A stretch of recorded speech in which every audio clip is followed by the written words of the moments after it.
Good afternoon. Buenas tardes. On behalf of the UTEP community, I'm delighted to welcome all of you to the 2009-2010 UTEP Millennium Lecture Series. This is the first lecture in 2010, and we thank all of you very much for joining us. We have a very, very special guest today. This afternoon's lecture is co-sponsored by the Consulado General de Mexico, and I'd like to take just a moment to acknowledge the very productive and happy relationship between UTEP and the Mexican consulate here in El Paso. Sharing an international border with federal government presence on both sides, the U.S. consulate in Juarez and the Mexican consulate here in El Paso, UTEP is privileged, truly privileged, to enjoy a very special set of opportunities to participate in unusually rich collaborations on a variety of events, from the artistic to the political. Consul Roberto Rodriguez and his colleagues and associates at the Mexican consulate have been especially enthusiastic and gracious in partnering with us on a number of recent events, and we thank them for their co-sponsorship today. Roberto, let me introduce Ambassador Roberto Rodriguez.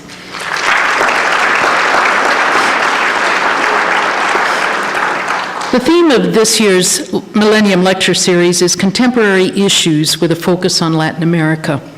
We've welcomed distinguished speakers to share with us their perspectives on critical issues that are likely to shape the future of the Paso del Norte community and our broader society for generations to come.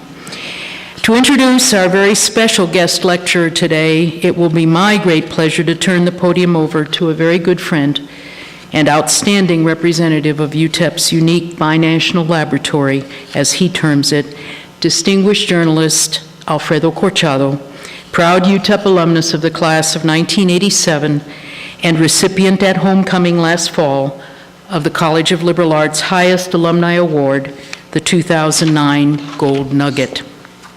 Alfredo, who earned his UTEP bachelor's degree in journalism, has earned well-deserved professional recognition as well as Mexico Bureau Chief for the Dallas Morning News for more than 15 years, covering U.S.-Mexico relations, immigration, border violence, most of the issues that concern us deeply here in El Paso.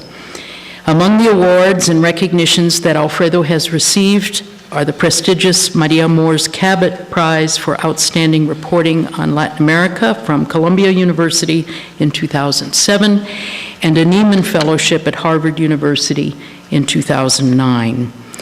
Alfredo has also played a key role in bringing today's speaker to UTEP. I am delighted to welcome Alfredo Corchado to introduce our guest speaker. Alfredo?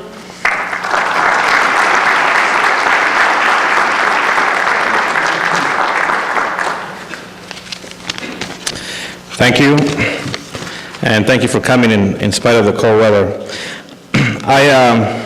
My mom said before I left, ¿por qué no te quedas ahí chocolate y tamales? But then I would miss your talk. I do want to thank Dr. Natalicio and her vision for hosting this Millennium series. I only wish that this series was going on when I was a student back in the 1980s. And I also want to thank my good friend Roberto Rodriguez, Mexican consulate. I think this is an example of binational cooperation, and that is that both governments should take note of, and that's that when you put politics aside and xenophobia aside, personal agendas aside, good things happen, and that leads to better understanding between two countries. It's great to be back at UTEP, and even greater when I can bring a special guest like Ambassador Andrés Rozental to this great university, which for many of us is a beacon of hope and opportunity for students on both sides of the border. They say that reporters are only as good as the people we know. Well, if that's the case, I've been one lucky journalist. I've known Ambassador Rozental for more than a decade, and any success I've had as a journalist is a reflection of the unselfish tutelage of people like Ambassador Rozental. He's a graduate of both La Universidad de las Americas in Mexico, Haverford, and the University of Pennsylvania in Philadelphia. Ambassador Rozental is a citizen of the world. He's been a career diplomat for more than 35 years. Among his posts, he's been ambassador to Sweden from 1983 to 1988, United Kingdom from 1995 to 1997. In between, he also served as Mexico's deputy foreign minister from 1988 to 1994. He was permanent representative of Mexico to the United Nations in Geneva from 1982 to 1983. And since 1994, he has held the permanent rank of Eminent Ambassador of Mexico. And his resume goes on and on and on, and I could spend the next hour here, so I'll keep it short. I will say that currently he's president of his own consulting firm, Rozental and Associates, and a senior fellow at the Brookings Institute. I first met Ambassador Rozental in the 1990s when he was working on a binational immigration paper that in many ways became a blueprint for the immigration talks between President Vicente Fox and George W. Bush. And last fall, he co-chaired a new binational study called Rethinking the U.S.-Mexico Border. During his presentation in Washington, Ambassador Rozental said the current model was he characterized the current model as by irritation, inefficiency, illegality, and now violence. Moving forward, he said, quote, "We need cooperative solutions to shared problems." Simply put, as a journalist, I consider him a gem. He has insight and has access to the most powerful members of both governments. And Ambassador Rozental, the timing for your lecture today couldn't be more timing. This comes as the U.S.-Mexico border faces new challenges, especially along the El Paso Juarez region, where there's a lot of uncertainty and it made a very precarious situation. And it comes last night following President Obama's State of the Union. We had the Republican rebuttal. Now we look forward to hearing your thoughts. So please join me in welcoming the newest minor, Ambassador Rozental. Thank you.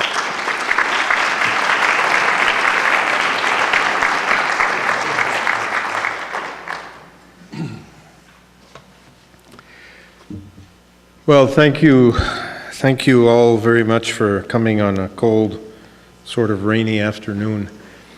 I'd like to start by thanking President Natalicio and UTEP for this invitation, and our Consul General in El Paso, Roberto Rodriguez, for his role in making this possible. But after listening to President Natalicio's introduction of Alfredo, I think I should be introducing Alfredo to come here and give you a talk about the U.S.-Mexico relationship, because he certainly knows a great deal about it.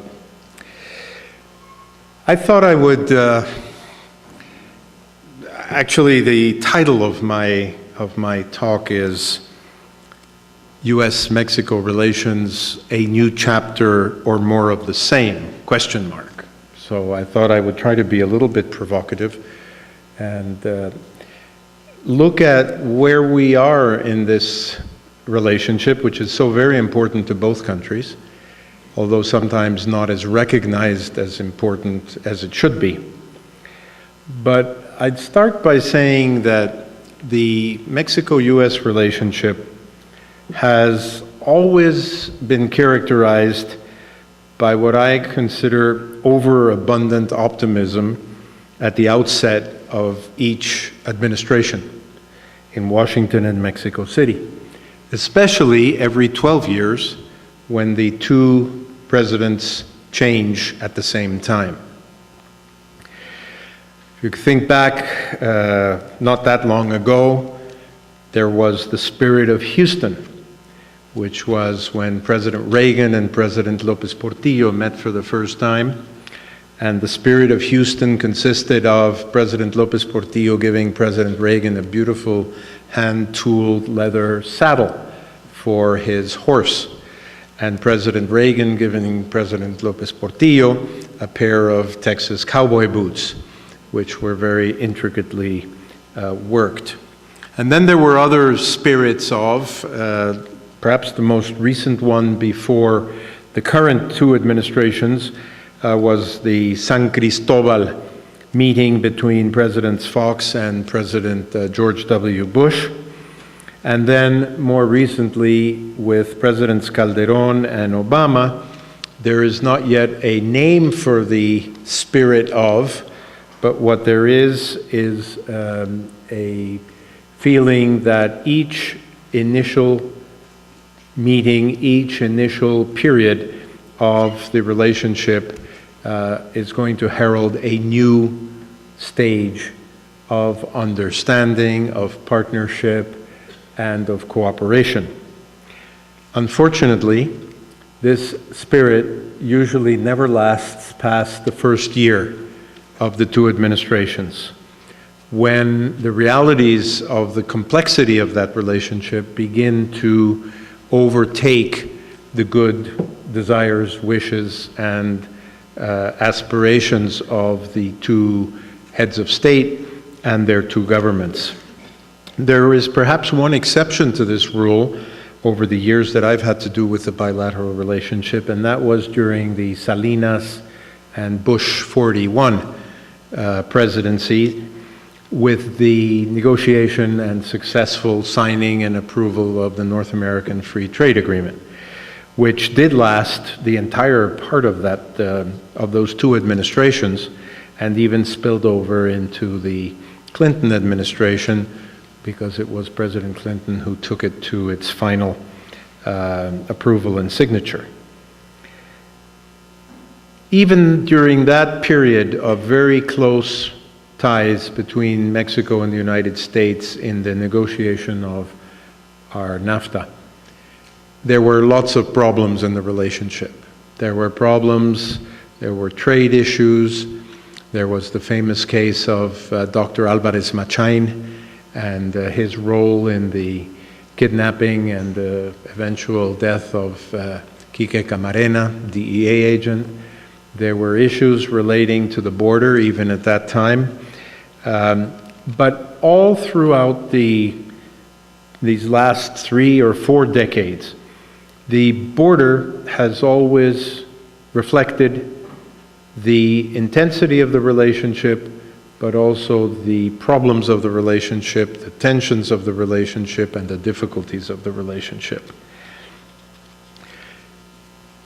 This relationship between two neighboring countries, which has an enormous history, and of course I'm standing at the place where the history of Mexico and Benito Juárez and the fact that he spent part of his presidency on this side of the border because he couldn't be on the Mexican side of the border.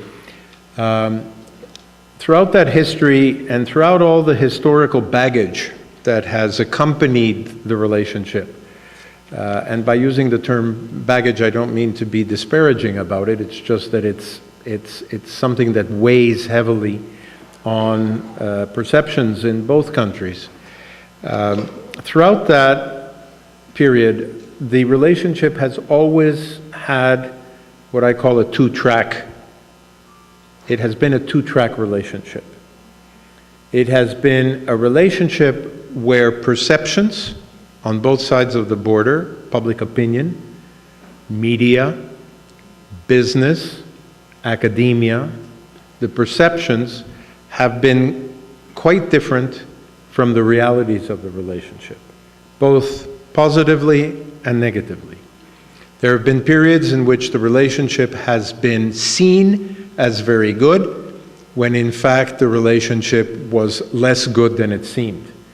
And there are times when the relationship seems very bad, while as in reality it is much better than the perceptions. And I think that is the case today, when we have a relationship that is in reality quite good, but is perceived on both sides of the border as not being good or even as being bad. The historical inheritance of the Mexican-American War, the invasion of Mexico on 2 occasions, the fact that there is what has been, I think, rather facilely facilely labeled a love-hate relationship. The fact that sometimes we are very much at odds on foreign policy issues, Iraq being one of the most important examples in recent memory, where Mexico, as a member of the Security Council, opposed President Bush and his administration's efforts to try to get the UN to sanction the invasion of Iraq. Differences in the OAS on Cuba, on the historical events in Dominican Republic or in Haiti for that matter. All of these somehow created a feeling and a perception that we were not on the same wavelength. But as I say, the reality of the relationship is that today, in the year 2010, as we begin it, there is an unprecedented degree of cooperation between the two countries on a whole host of issues. And I think that if one were to measure the disagreements and the agreements, we would be well in favor of the agreements and there would be few disagreements. Let me begin by the one issue which has overwhelmed and which has almost trumped every other issue since 9/11, and that is the security issue. Homeland security in the US, security at the border, security at other ports of entry, and the overall question of security that is such an important part today of US policy and Mexican policy as well, for obvious reasons. I think many Mexicans somehow feel that the security agenda is alien to Mexico because although we have a public safety issue in Mexico, a very serious one, we are not really threatened from outside the country. And basically in the US, the perception is that most of the potential threats come from outside, even though many of them have been also part of a domestic situation. So on the security agenda, this is probably the one area in which Mexico and the United States at the federal level especially have been cooperating very, very closely since 9/11. We signed a border management agreement shortly after 9/11, and since then and up to today there's been an enormous amount of sharing of intelligence, sharing of responsibilities to identify potential threats, and the ability to look at the North American space, that is Canada, Mexico, and the United States, as a single homeland that needs to be secured from outside threats, from external threats, and that in order to do that, you have to do it with all three countries that are part of North America. And although I would assume that for all of you, the increased security concerns at the border are an indication of things going the wrong way, if you like, in terms of what it used to be and ability of people to cross over and to move fairly freely between the two countries. The fact is that the cooperation that goes on between the two governments is without precedent. The same is true about another issue which is tied to security, but is the issue of Mexico's fight against organized crime, drug trafficking, and illegality. There also, there has been an unprecedented change in the position that had been taken previously by the United States and the position that had been taken previously by Mexico. Just to quickly summarize it, I would put it this way. Mexico had a policy of what I call the ostrich policy, la política del avestruz, which was to stick its head in the sand and say that it was the US's problem because after all, the US was consuming all these drugs and Mexico was just a transit country, and therefore it was a US problem and the US should take care of it. The US vision of this was of course quite different. The consumption issue was minimized, and the interdiction part of it, and the fact that the policy was to stop the entry of drugs at the border, meant that the United States did all sorts of things from a policy point of view, which included the certification of Mexico as cooperating in the fight against drug trafficking and other things, which really were mutual finger pointing at each other rather than trying to solve a problem. Now, we still have the problem today. It's probably worse than it's ever been. But the fact is that today there is a clear acceptance by the US government of a shared responsibility for what is going on in Mexico. And there is a corresponding understanding in Mexico that we also share the responsibility for the ability of these substances to get to the United States. And so therefore there is also an unprecedented degree of cooperation, which has mainly been manifested through this Plan Mérida that you all know about, which started with the recognition by the United States government of this shared responsibility. Hillary Clinton called it the US's insatiable appetite for illicit substances, and Mexico's responsibility to try to ensure that we Mexicans don't become a drug-consuming nation on the order of other countries, including the US. We haven't been very successful at that. Unfortunately, Mexico today has a drug problem, a domestic drug problem among young people in schools, and not just young people, because after all of this transit of drugs through Mexico into the United States, it was inevitable that some of this would stay and stick on the Mexican side.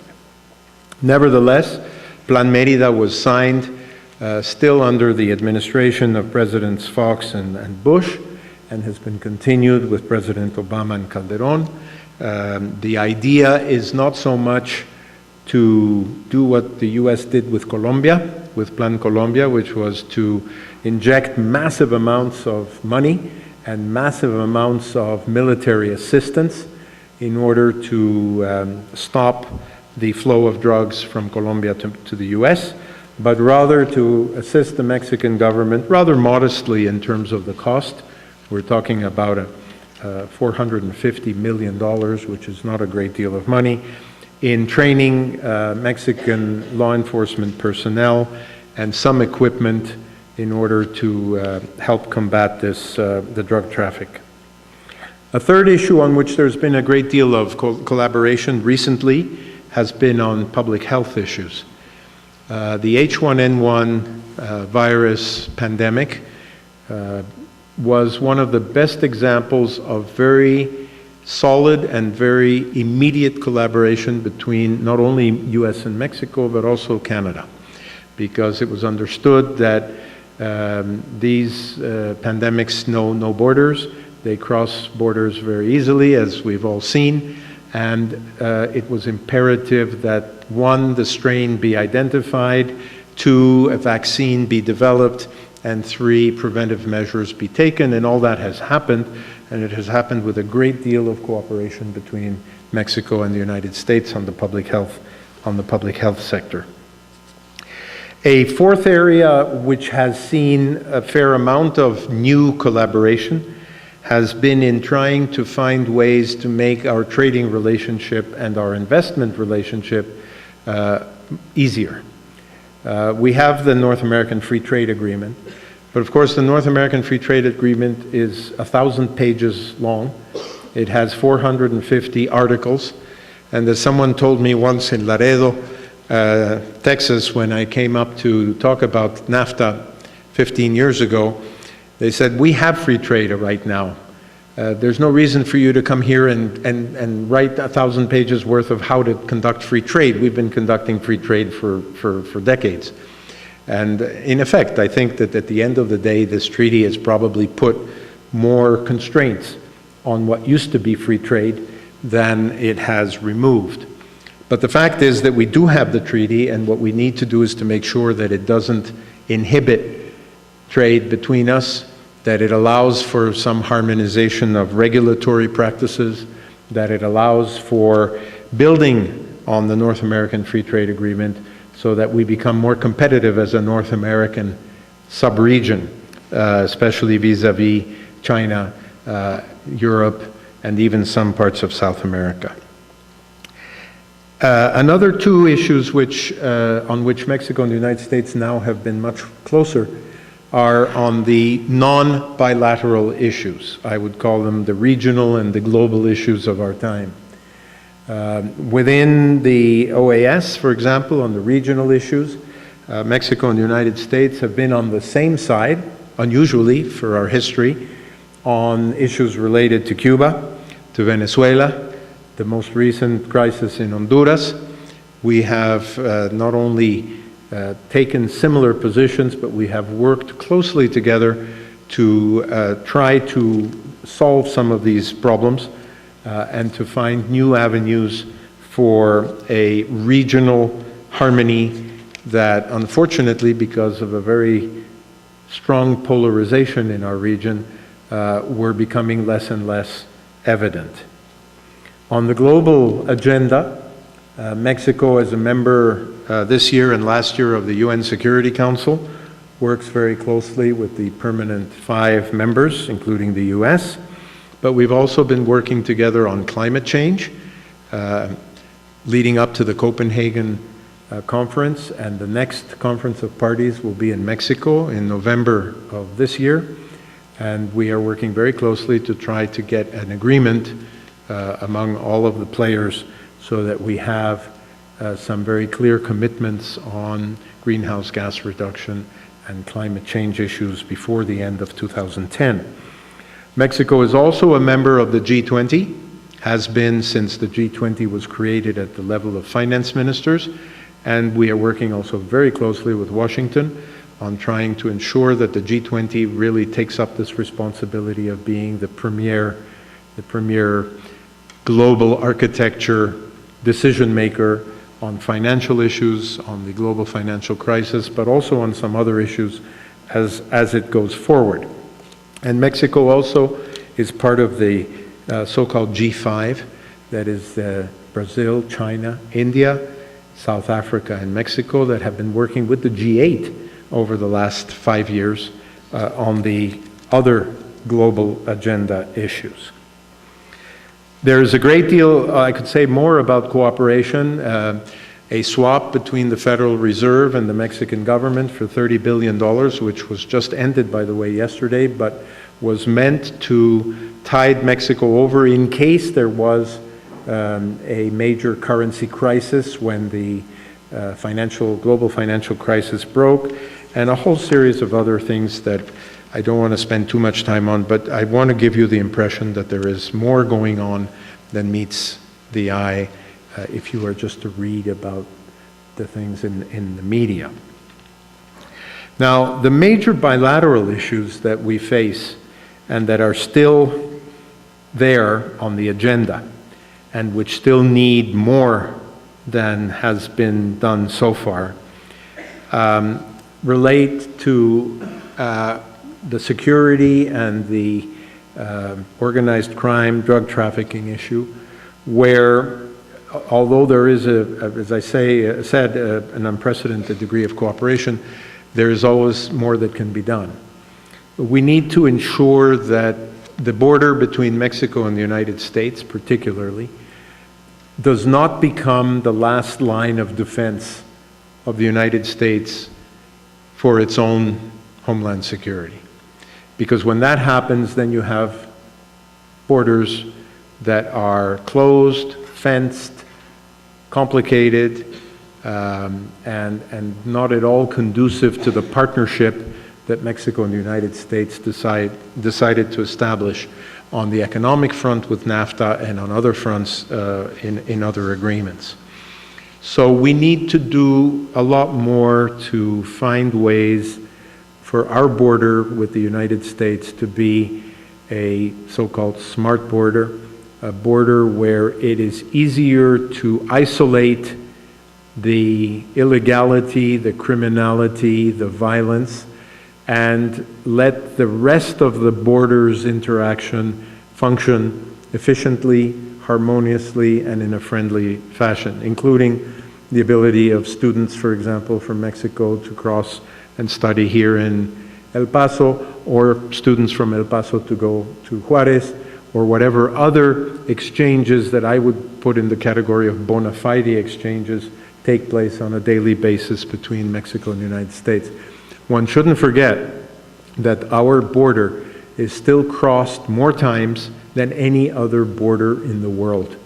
There are more crossings between Mexico and the United States than there are crossings at any other land border anywhere in the world, including the US-Canadian border. So there needs to be a way, and technology is helping, because technology can be useful for these things, whether it's to identify individuals biometrically who are vetted to be able to come and go, whether it's to check vehicle traffic and make sure that people aren't taking across things they shouldn't be taking across, and so on. Technology plays a very key role. Technology is expensive. It's expensive to develop, and it's expensive to put into practice, but we do have technology today that can make our land border between Mexico and the United States much smarter.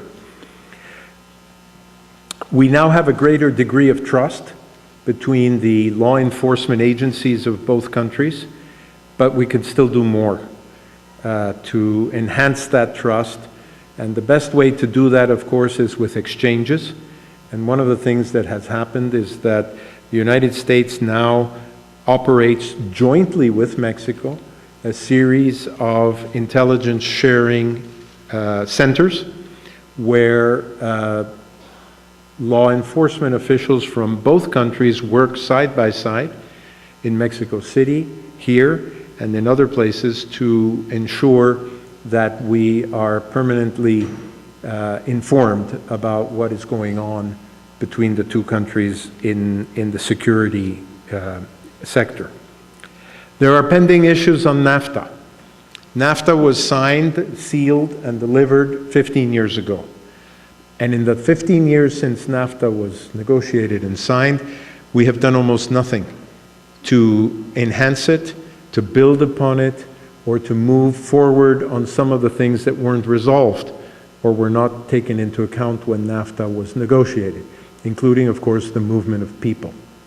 We have movement of goods, we have movement of services, we have movement of telecommunications, we have movement of lots of things, but we don't have free movement of people. That is one issue which I'll talk about in a minute when I talk about immigration reform. But the fact is that there are still many agenda items that could be built upon in order to make that economic relationship between our two countries more efficient and more competitive. If you look at the example of the European Union, they started with a very small sectoral agreement in the 1950s on coal and steel. And then they built on that. Every year they built a little bit more, a little bit more, a little bit more, until the Lisbon Treaty, which was just approved last year after a long struggle, which actually finally creates a single European entity with a single head of state and a single foreign minister and a whole series of changes to the way Europe is constituted. I've never liked the European example as a model for Mexico and the US or North America, but I think that we have been remiss in not building upon that agreement that was signed 15 years ago and giving it more than just the free trade component that it has. And then there are the issues of immigration or migration. We went through a very wrenching experience, both in the US and in Mexico, a few years ago when the McCain-Kennedy bill was put forward in the US Congress and was defeated, and comprehensive immigration reform didn't happen. I think everybody in this country recognizes that the immigration system doesn't work, that it doesn't help the United States, that it's extremely costly, that it doesn't help Mexico, and that at the end of the day, something needs to be done to fix it. And President Obama yesterday in his State of the Union message said as much in one sentence, but he said it, that more needs to be done on this. I'm not hopeful that this year will be a breakthrough year on this issue. It's a bad moment with the unemployment situation being what it is and with the economic recession, but I think that President Obama is committed in principle to move it forward, and hopefully before the end of his administration, his first administration, something will happen. But there's also been a shift in Mexico on this same issue. For many years, the ostrich policy was equally applicable to the issue of immigration. It was not Mexico's problem. It was the U.S.'s problem. After all, it was the demand in the U.S. that fueled people coming across. If they weren't offered jobs, they wouldn't come. Since they were being offered jobs, they came. But since they couldn't get a visa to come, they came without papers. And the fundamental three issues of comprehensive immigration reform are still the same as they've always been. That if the U.S. and Mexico recognized that it is to their mutual advantage to have a different type of an immigration relationship or migration relationship, then things would change dramatically. They wouldn't change completely, but they would change dramatically. If it were easy for me as a Mexican to get a job in the United States, a job offer, and go to the local U.S. consulate and within a day or two get a visa, then we wouldn't have the amounts of people who come across without papers. The fact that it takes 10 to 15 years, if you get in line, to get a visa to come here, whether it's for family reunification or for jobs or for whatever, is indicative of the fact that the system doesn't work. And on the Mexican side, obviously the hope is that at the end of the day, there won't be a need for so many Mexicans to find work outside of Mexico. But in the interim period where there is a supply and there is a demand, there's no reason why this issue shouldn't be approached as any economic issue of supply and demand, and that is that the supply should meet the demand and demand should meet the supply. Until that happens, I'm afraid that we are not going to have an enormous ability to fix this particular problem, which is costing an enormous amount of money.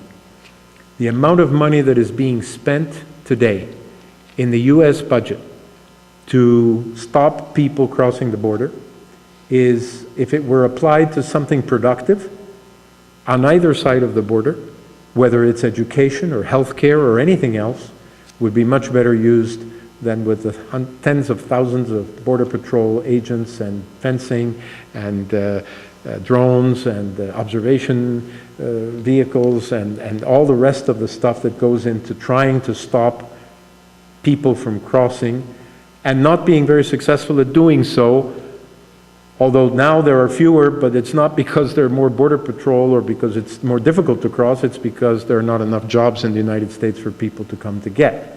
And the demand has diminished, and because the demand has diminished, the supply has diminished. But the realization, the biting the political bullet, as I call it, to say we need each other on this issue has not yet happened, and until it does happen, we're not going to be able to move much further.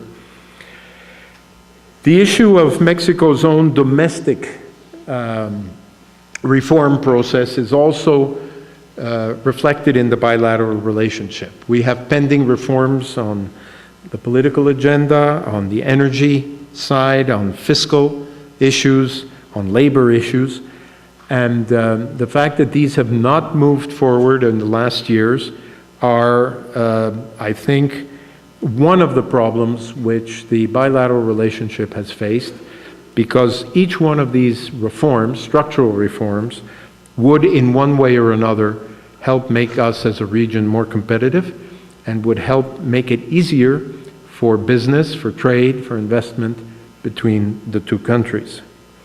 The effect of the U.S. recession in these last 2 years on Mexico has been enormous. We are intimately tied with one another, very much the way the economies of El Paso and Juarez are tied together. And when the market drops out of our reach, as it did on the export market, Mexico's export market to the United States over these last 2 years, or the oil situation, the depletion of oil reserves, all of these things affect the bilateral relationship. And of course, everything at the border, everything that goes on at the border is a reflection of each one of these issues. I mean, you will not find any one of these issues that is not present in the daily lives of people who live, work, study, cross, shop, or whatever between the two countries. I'll close with a very quick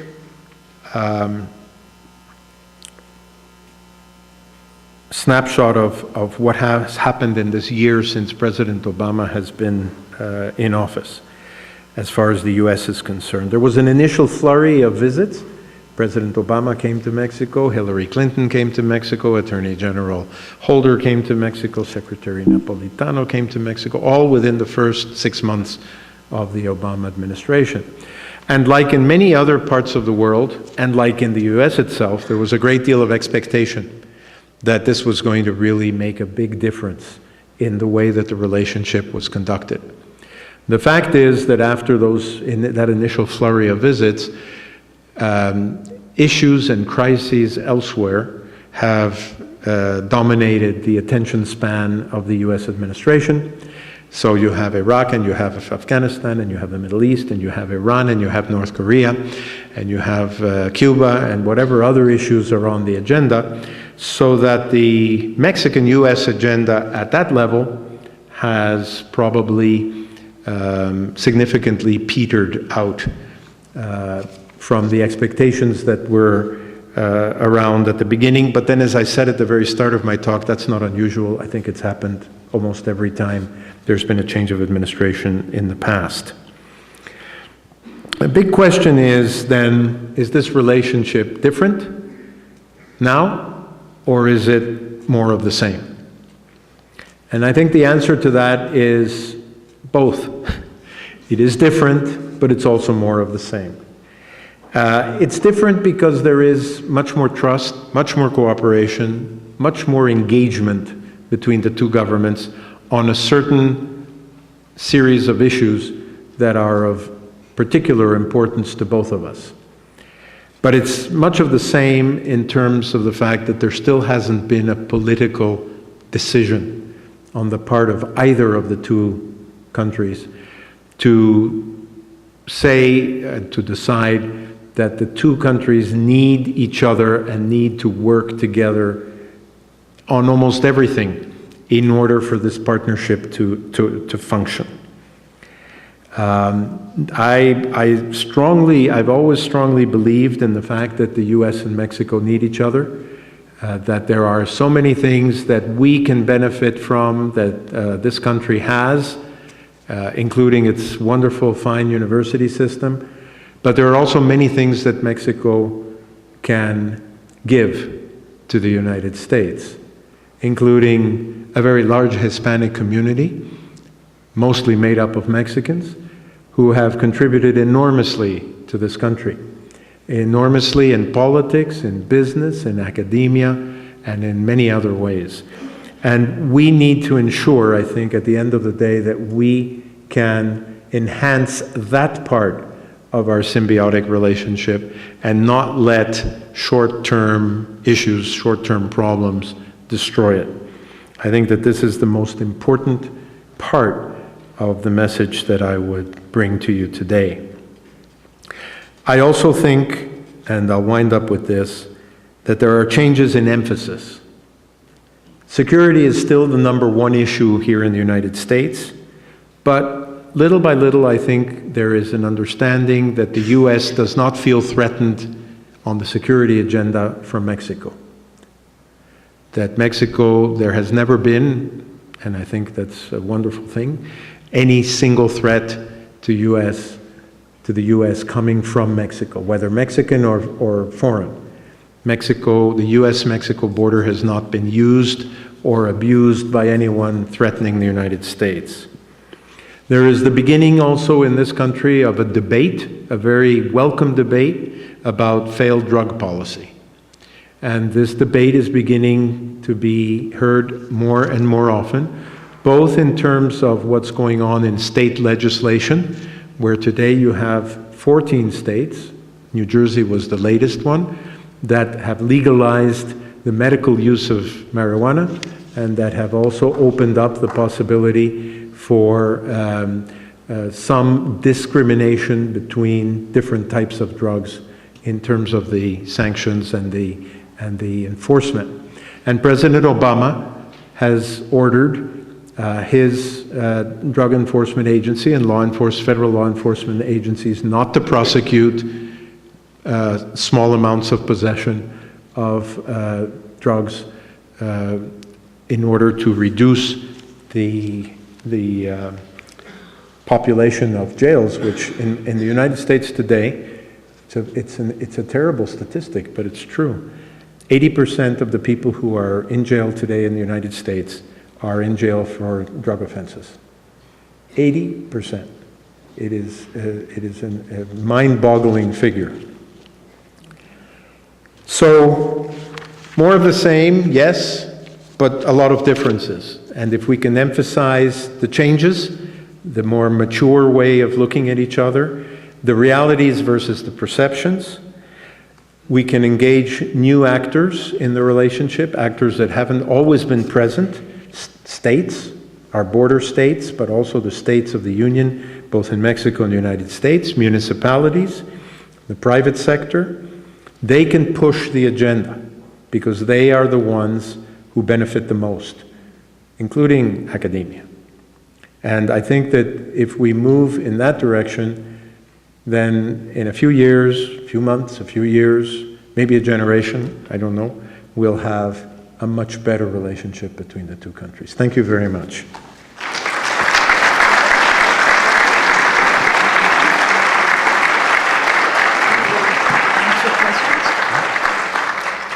Okay, we have an opportunity, a few minutes anyway, for some questions. If you'd like to pose a question to the ambassador, please go to the microphone so that everyone can hear you. I'm sorry about the lights. Yeah, it's pretty strong. I can't see you, but I hope you can Yeah. see me. Buenas tardes, embajador. Le doy las gracias por venir a UTEP. I was born in Parral, Chihuahua, Mexico, and I was kind of lucky that I grew up between Los Angeles and Mexico, my first years, and I have spent my last 32 years in here, on this side of the border. I used to remember when I was a child, I used to come to El Paso, take the plane and fly to LA. Safe, there were no problems. I've been at UTEP for 17 years, and we started doing a lot of projects with the University of Juarez, with the La Universidad de Chihuahua. We used to travel, join programs with them. And during the last 3 years, everything has probably stopped, okay? And that has damaged a lot of us, because we used to get students from Mexico and do joint projects and everything else. Now, I have my worry and my question to you is that I know that the drug problem that we have mainly in northern Mexico, in Juarez, more than 2,000 people were killed last year. And I have a joint grant with the University of Puerto Rico, and last year we went there, and in the San Juan metro area, 890 people were killed there too. So what I'm hearing from some friends from the DEA and so on, that the drug trafficking in Mexico is slowly stopping and is going through the Puerto Rico route. So to summarize, where are we going to see the light at the end of the tunnel? 2 years, 1 year, 3 years? You are the expert in this. I'm just a scientist. I'm not an expert. Thank you for the remarks. I'm certainly not an expert, but what I do know is that if you look at the historical way in which these issues have occurred in the past, in all countries, it's not particular to Mexico or to the United States, where there is this demand, the supply will come from someplace, and it'll move wherever the path of least resistance is. Mexico became a major transit country for what I call difficult drugs, not marijuana, but heroin and cocaine, when the US shut down what was called at that time the Caribbean route. The Caribbean route was the way in which the Colombian, Peruvian, Bolivian drug traffickers would send their drugs to the United States. Most of that did not come through Mexico. When they shut those routes down, the path of least resistance became Mexico, and the routes moved to Mexico. Now, because of this enhanced cooperation and because of the fact that it has become more difficult to move drugs across Mexico into the United States, they're going back to the Caribbean and to Central America. But what's even more interesting to take note of is that the drug traffickers, and because of the huge amounts of money that are involved in this business, are now moving their drugs from South America, from Colombia and Peru and Bolivia, to Europe. And in Europe, they're selling part of it to the European market, and the other part they are shipping back from Europe to Canada. And then it's coming down from Canada into the United States because that border is less enforced and less watched, if you like, and easier than the US-Mexican border. Fast answer to your question. If people in this country or in Britain or in France or in Mexico need drugs and will consume drugs, whatever those drugs happen to be, it is time to look at a different policy in terms of how this is approached by government. Our current drug policy is a policy, an international global policy that was established 100 years ago. Most of the treaties relating to narcotics trafficking are a century old. And nobody has been willing to take on the political decision that it's time to make a move, to change. The last three presidents of this country, President Obama, President Bush, and President Clinton before him, all are confessed drug users. They all said that they used drugs. One didn't inhale, but the others used them. Now, that must tell you something about this issue. Presidents Cedillo, Fernando Enrique Cardoso, and Gaviria of Colombia, so the presidents of Brazil, Mexico, and Colombia, jointly came out with a statement early last year, saying it was time to make a change. It was time to relook at this issue and see whether it should be treated the way alcohol is treated, or the way tobacco is treated, or the way other things that damage individuals are treated. Not the way it's being treated today. That's the only way, from my perspective, that you can think of a change in the short term in terms of the issues you were mentioning. Thank you, Mr. Ambassador, and thank you very much for being here today. It might be your diplomatic side, but I noticed that we avoided the fence that was recently built here along the border. And I was wondering how that's perceived in Mexico and what effect that has on the US-Mexican relationship. Thank you. Thank you, and thank you for your kind words. Obviously, you can look at Robert Frost's "Good fences make good neighbors," or you can look at the way that we had our border up until fairly recently.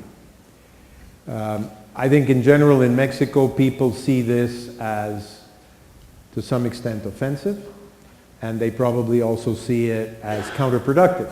because at the end of the day, if you believe, as I do, in the fact that we need each other, and that we need each other's products and each other's manufacturing capabilities and each other's resources and each other's workforces, et cetera, then if you build a physical obstacle, a visible physical obstacle, you are working against that principle. On the other hand, I think there is a clear understanding in Mexico that the United States, as Mexico, by the way, has every right to determine who comes into the country. We have, in Mexico, this is something that's not much known, we have a very restrictive immigration policy. The US has one of the most liberal, if not the most liberal immigration policy in the world. The United States admits more immigrants legally into the United States every year per capita than any other country in the world. Mexico doesn't admit immigrants hardly at all.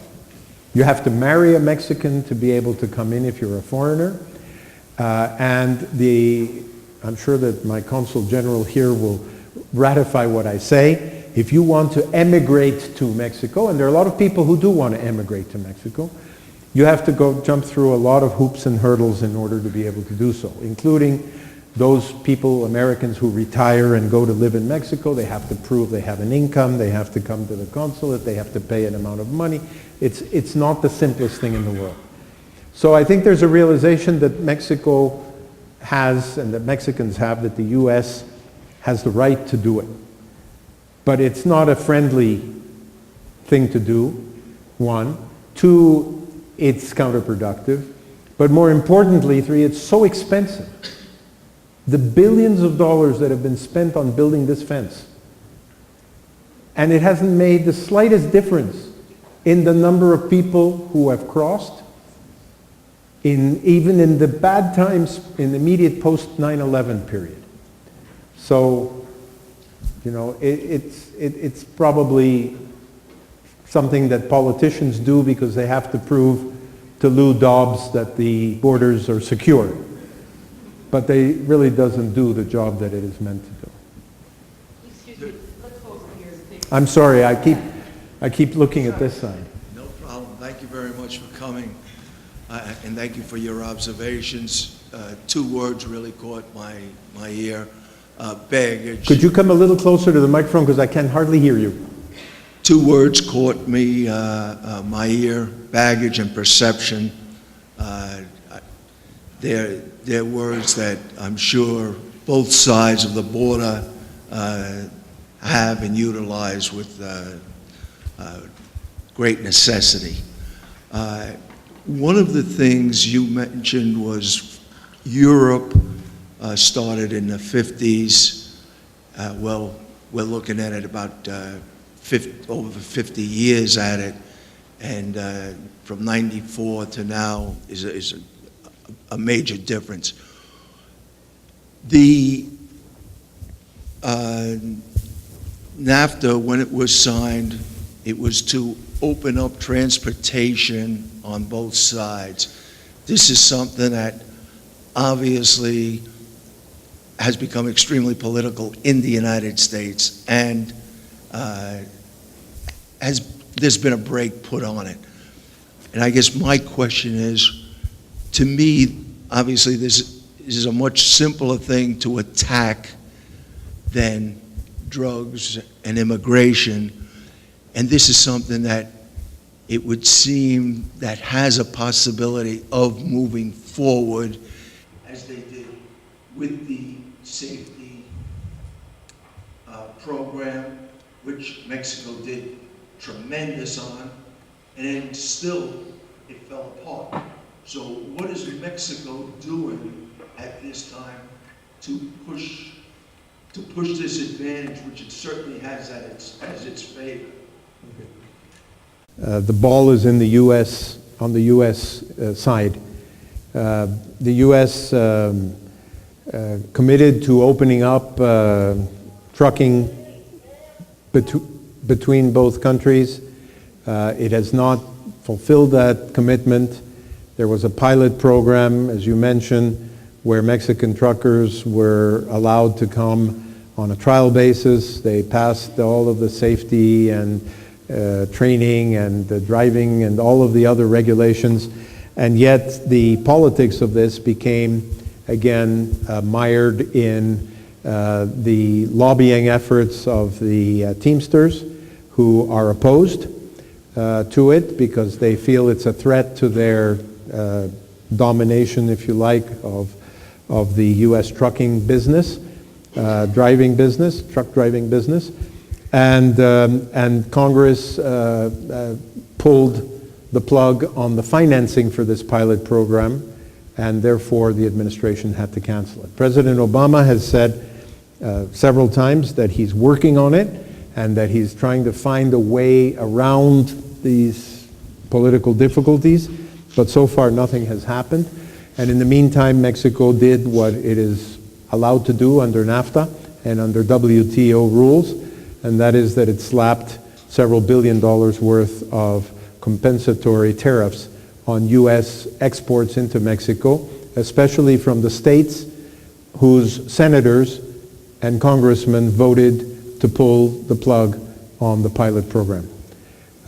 It's, if you like, a tit for tat, but the fact is that the U.S. on this issue has not complied with its commitment that it undertook under NAFTA.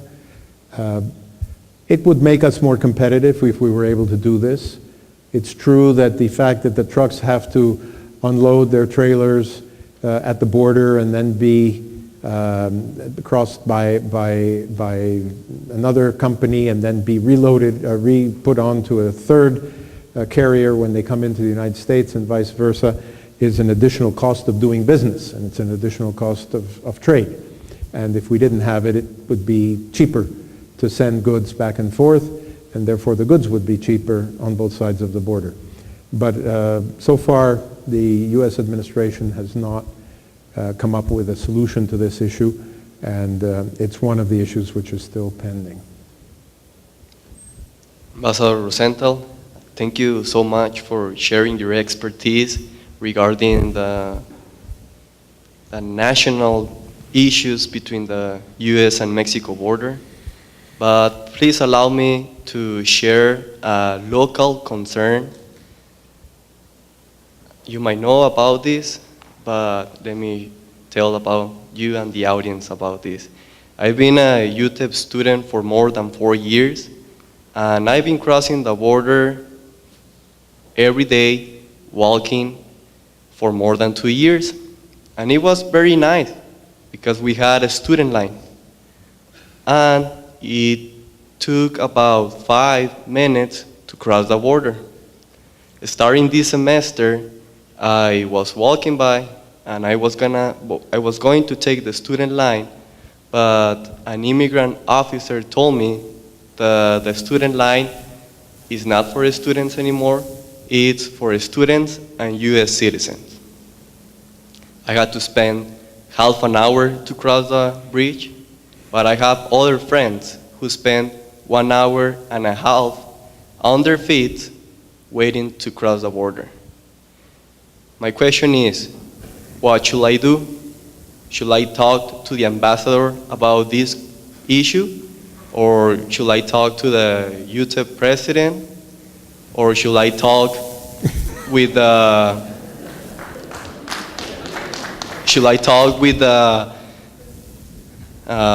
border patrol? But to be honest, I don't want to do that. So I'm just saying that because it's not only me. There are hundreds of UTEP students who cross the border every day. I mean, in my case, I'm ready to graduate this semester, and I used to cross the border at 6:30 a.m. Now I do it at 5:30 a.m. so I can avoid the line. And I think I'm the only silly person who is willing to be there at 5:30 a.m. Lo primero. But what about the other UTEP students who Lo primero que te aconsejo es que te acuestes 1 hora antes. That's what I've been doing. Okay, good. No, This is a serious issue, and I spoke to Dr. Natalicio about it over lunch. It's clear that when security trumps everything else, it affects the lives of everybody, and it especially affects the lives of those who are least able to deal with the issue.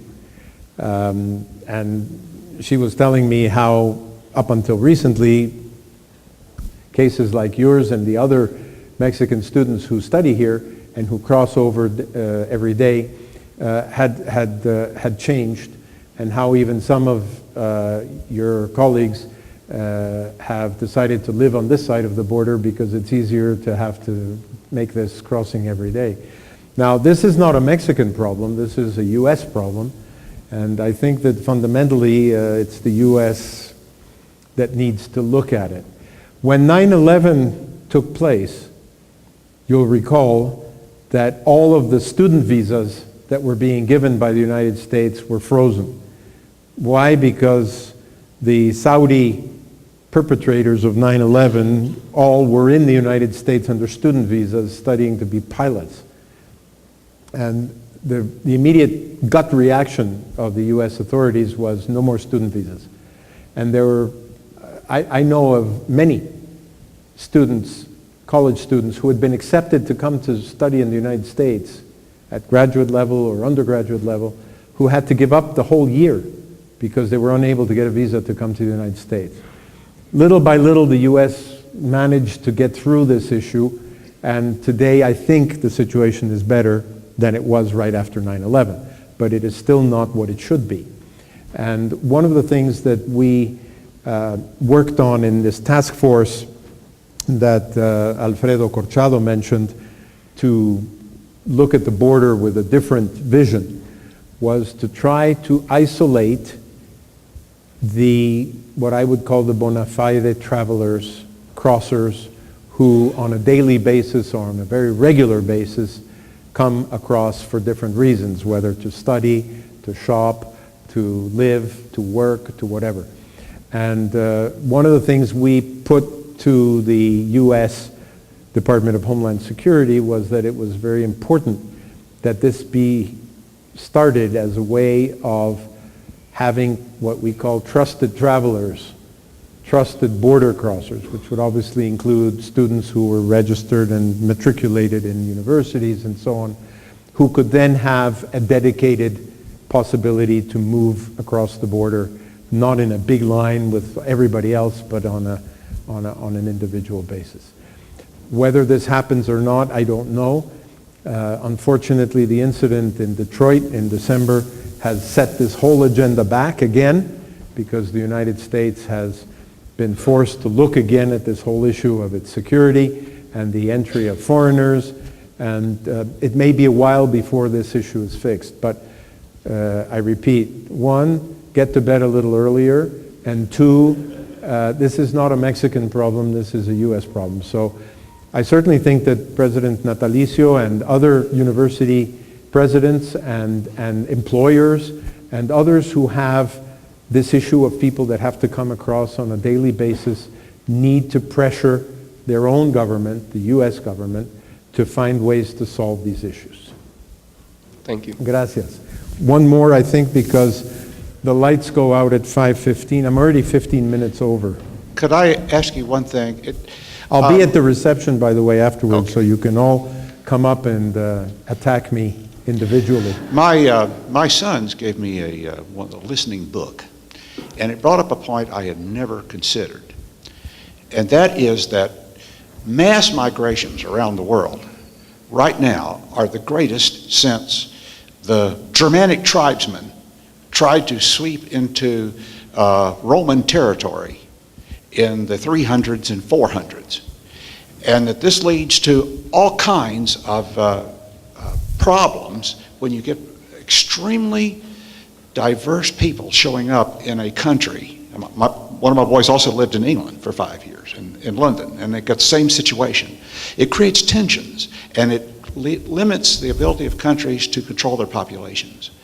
And I wonder why we never hear about these kinds of issues. Many of what you say are exactly correct, But I wonder if mass migration is not does not put strains on countries.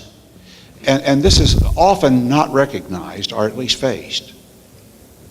Thank you. Well, I agree with you. I mean, I think that migration has become today, globally, one of the major issues of our times. It's not just Mexicans coming to the United States. It's people from North Africa moving into Europe, people from Eastern Europe moving into Western Europe, people from Asia moving to...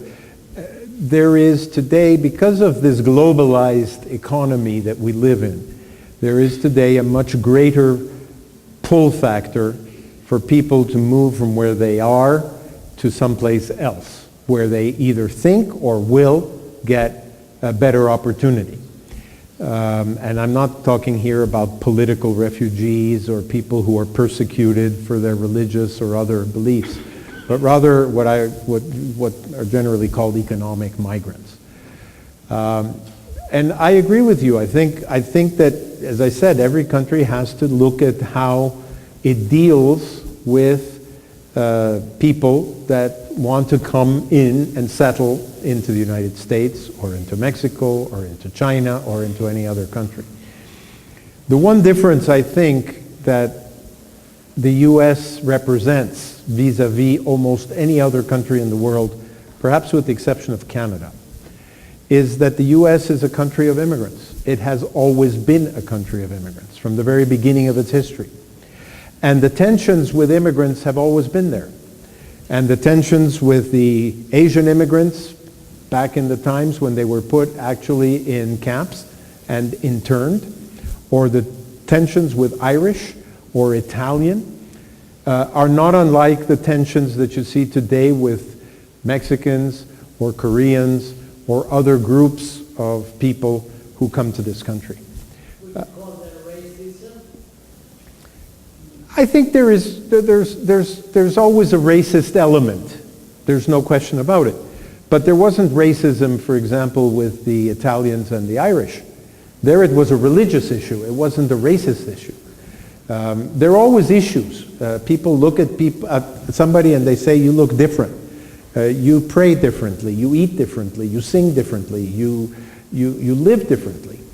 But this country has had as one of its great assets the fact that almost every one of you in this room has an immigrant background, whether it's parents, grandparents, great-grandparents, or generations back.